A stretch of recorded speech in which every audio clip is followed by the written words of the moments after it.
Teaching throwing is one of the most important skills to teach a young player. Important teaching points for throwing include breaking the hands thumbs down to get the elbows up. Then the player should be pointing their glove or elbow to the target, and she should be sideways when throwing. In this drill, the player can use a simple towel to practice these teaching points.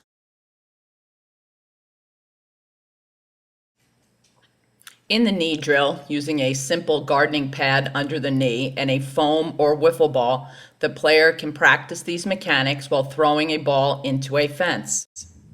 We suggest the coach commands the drill by having the player stop at the top and then giving them the verbal command to throw. Break the hands and freeze, and throw. At the highest point, the ball should be pointed away from the player's head. Progress to throwing without a stop at the top. When young players are learning the game, playing catch to a partner is not a useful activity. Instead, we suggest throwing to a target such as a ball on a tee.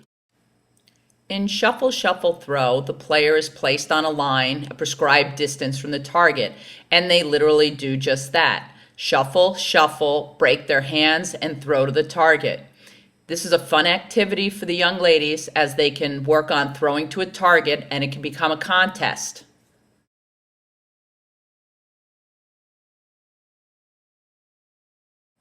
In teaching the footwork for the proper throw, we suggest doing it as a station without actually throwing a ball.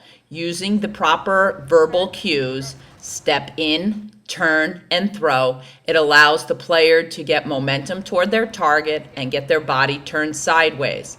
It's often helpful for a coach to do it with them so that players can watch the proper technique. After doing basic throwing, then you can progress to doing ground balls and fly balls. All right, so you catch the fly ball. Here. Catch it. Step in. Turn. Go. Teaching the proper glove position when catching a ball is so important at the young age. In these drills, we're going to work with tennis balls and a foam paddle. With the tennis balls, players are less likely to fear getting hit with a ball.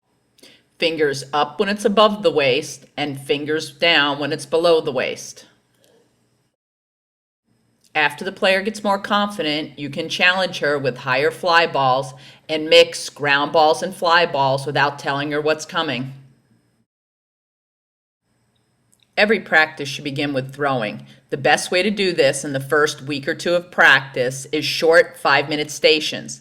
Our 3 basic stations are towel drill, knee drill, and shuffle, shuffle, throw. Get a couple of parents and teach them the basics. This way you can have a coach at each station. Practice makes permanent, and giving young players a drill with a definite goal will allow them to do the proper repetitions to improve their throwing.